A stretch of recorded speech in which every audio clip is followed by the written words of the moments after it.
All right, Ian. Let's get right into the news. Microsoft is confirming they're talking to Sony about crossplay.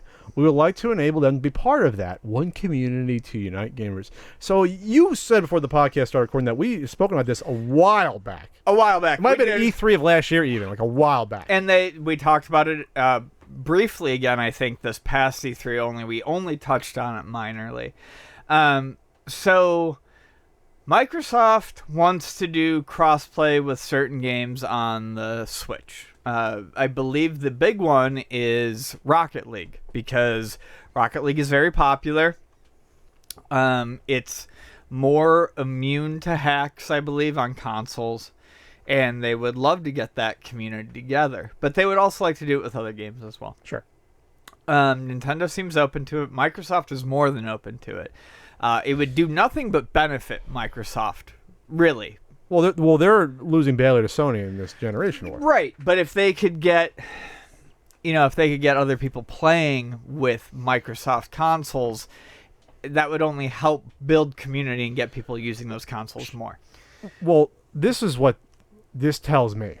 Besides the fact that, yes, the games that come out on both Xbox One and on PS4 use almost the same exact architecture and design. They're the same games. So they'd be easy to port over. You can communicate easier.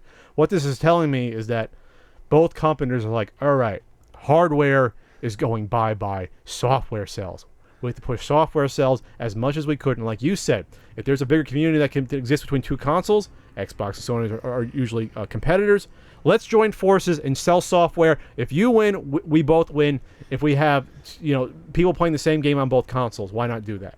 It's only a win-win. You can't really lose there. No, you can't. And it's something that I want to see, because a lot of my friends, there's one friend in particular of mine. His name's Tony, and I talk to him a lot online. And he's got an Xbox One, I got a PS4. So a lot of times when we get excited about games together, we both have that sudden moment of sadness, where we're like, oh, we can't play together.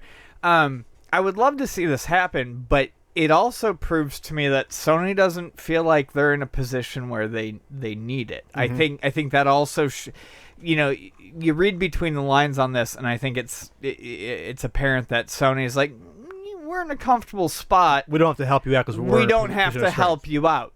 Well, they said that the way they're structuring it is like, well, we can't then control the user experience for like children and things like that. I realize that's what they're saying, which I guess would be technically true. And I do believe it's true, especially because Microsoft Online can be a bit more toxic. Oh, is it? Is that where the 12-year-olds come to play? I've between my time on playing online on the 360 and my time playing on, say, the PS4 and the PS3, I found the crowds to be a little bit nicer on the PS4, but that's just my perspective. That's not necessarily true.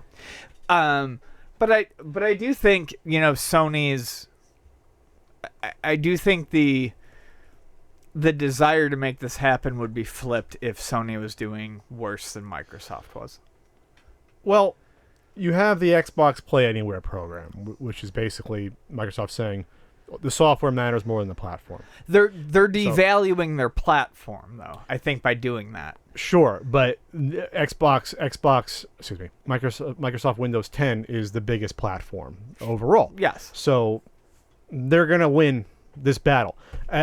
So I guess that's going to be maybe where Microsoft can sort of play safety. It was like, well, okay, Sony, if you don't want to do crossplay, we'll just crossplay between Xbox One and Windows. We'll work on that then on all our games. And that could be significant. Sure, but then that eliminates the need for that. But the need's going away anyway for the console. It's just how many years it's going to take. The need's yes, but I think the need is going away for a Microsoft console quicker, a lot faster. So that's what you're saying. You're saying maybe this is a way for Microsoft to hold on for dear life for the Xbox consoles, because I think they're going to be gone quicker than Sony's. Yeah, the Xbox One is sliding down a hill, and they're throwing a grappling hook up to Windows 10. Windows 10 is always going to be around. Mm-hmm. They can always get those games made for Windows. I mean, or compatible with Windows. That's never going to stop. Well, the play, I think all the big games now, all the big games now, the Play Anywhere ones, they're like the big AAA titles from Microsoft. I think that's how they have to do it to succeed, and the only way they're actually doing that, at least with those Play Anywhere titles, is the notion that it's just easier to plug in and set up an Xbox One. Sure. Without worrying about resolutions and bug fixes and crashes. Sure. So I guess we'll see if this becomes a necessity in the future. I think it would always be cool to do that, but it's hard with two gigantic corporations that are obviously fighting each other to say, oh yeah, we're going to work together on this. But and of course, both of them see Nintendo as the not really a direct competitor. So like you said, with like Rocket League, who cares? That's like almost a no-brainer. That just boosts sales of that title. It'll boost sales Like of that a lot. title, but it would also, and by boosting sales of that title, obviously each company that sells it on their platform gets money, and I mean it also increases usage on those services, which increases subscriptions to Xbox Live Gold and etc. I mean, it's good. It is good for everyone in that way. I think that's going to be really interesting to see if that becomes if the Switch becomes sort of not knowingly now like it's going to be huge with Mario Odyssey obviously, but if something like Rocket League, which is insanely popular on the PC, if those players never wanted to get a Switch before, and all of a sudden like wow, we can play Rocket League portably. Well, it is coming, and portable Rocket League is going to be a huge. I think even if you didn't for certain people, even if you weren't a player that wanted these Nintendo franchises, maybe that becomes a killer app that Nintendo really didn't need, but now on icing on top, you got Rocket League and you got Odyssey and you got Breath of the Wild, and all of a sudden it's like, holy shit, this is more interesting than we thought it would be. Right. Like this could be the first sort of launch out. It's like the Atari Lynx. It's like arcade quality games on a little handheld. It's shaped like the fucking Lynx. It's basically the new Lynx. So all right, so we'll see what happens there. You said you don't want to talk about that, huh?